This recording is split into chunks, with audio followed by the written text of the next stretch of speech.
Also going to do the catnip for racist right-wingers this story. The right wing is desperately looking for anything to shift their attention away from Donald Trump undermining the global economy and global trade and destroying their 401ks and get back to the good old days where they could participate in lynchings. Touch me and see what happens. New details emerge surrounding Frisco track me stabbing in arrest affidavit. The suspect reportedly told the officer who arrested him that the 17-year-old victim put his hands on him and that he admitted that I did it. WFAA has obtained new court documents revealing how Austin Metcalf was stabbed to death at a track meet in Frisco. Police say another teenager had fresh blood on his finger when they found him at Kirkendall Stadium. The affidavit shows that when officers arrived, Carmelo Anthony told them he got into an argument with Metcalf, and when the arresting officer said he had the alleged suspect in custody, Anthony replied, "I'm not alleged, I did it." But Anthony told officers he only acted in self-defense and asked them if Metcalf was okay. Several witnesses paint a different picture, and Metcalf's father told Matt Howerton he is not buying the excuse.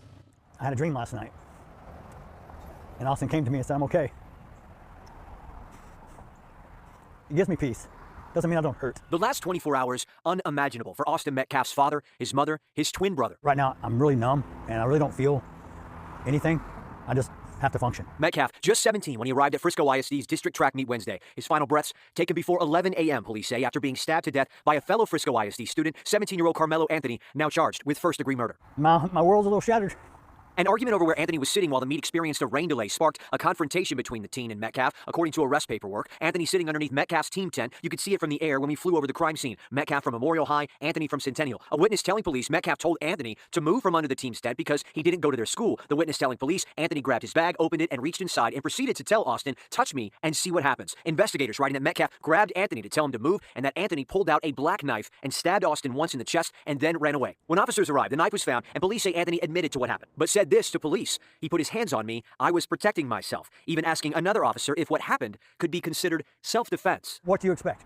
If you're caught, the best thing you're gonna do is try to lie your way out of it. Metcalf's father telling me self-defense is not a reasonable excuse. Father came out on Fox in a later interview on Fox saying this shouldn't be politicized and it's a human issue, not a racial or political one. I know it's too late though, because everyone is using this horrible situation, like this horrifying situation, as an opportunity to race bait and to relitigate a race war. First of all, it's okay for him to mourn, chatters. The f are you talking about? His kid got stabbed to death at school. The f do you mean? I think it's shocking that he is not leaning into the 14 words narratives, to be fair, especially from, like, I assume, a predominantly white town. You know what I mean? And guess what?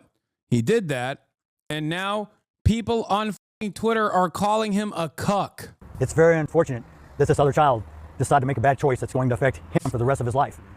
I have compassion for every human being. This is not, I want to make this very clear. This is not a race issue. This is not a black and white issue. I don't want someone stepping up on a soapbox trying to politicize this. I don't appreciate some of the remarks I've seen online that people say there was this fight and they don't know, they weren't there. Would this even be news if they were both white? It would still be local news, but it wouldn't make it into the national stage. That's for sure. And before people say like role reversal, we know what the role reversal looks like. The role reversal is Daniel Penny exonerated and becomes a conservative hero, and also on top of that gets a fucking job at like Andreessen Horowitz. So we know what the difference is. We know what the role reversal looks like when a white person kills a black person, regardless of what either party has engaged. Officially entered Klansman territory once again. We've never really left. Matt Walsh openly just says the quiet part out loud here with a tweet that when I clocked it had 101,000 likes. I'm going to read you first. I'm going to read you what Matt Walsh said, then we'll get to the details of the situation. If I told you that a young man stabbed another young man to death for telling him that he was in the wrong seat, and then I told you that one young man in this altercation was white and the other black, and then I asked you to guess the race of the assailant, every single person would know the answer immediately.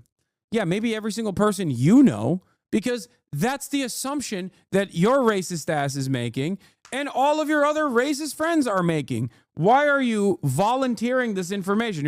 This is basically someone unashamedly saying, I'm massive white supremacist. Let's continue. Young black males are violent to a wildly, outrageously disproportionate degree. That's just a fact. We all know it, and it's time that we speak honestly about it, or nothing will ever change. This is Ku Klux Klan territory. I need you to understand. Like, he is just straightforwardly going, young black men. I mean, he said it. I don't know what else to say. He's just saying young black males are violent to a wildly, outrageously disproportionate degree. That's just a fact. Now, that's not how any of this works. But this is the Twitter equivalent of burning a cross and demanding that a lynching takes place.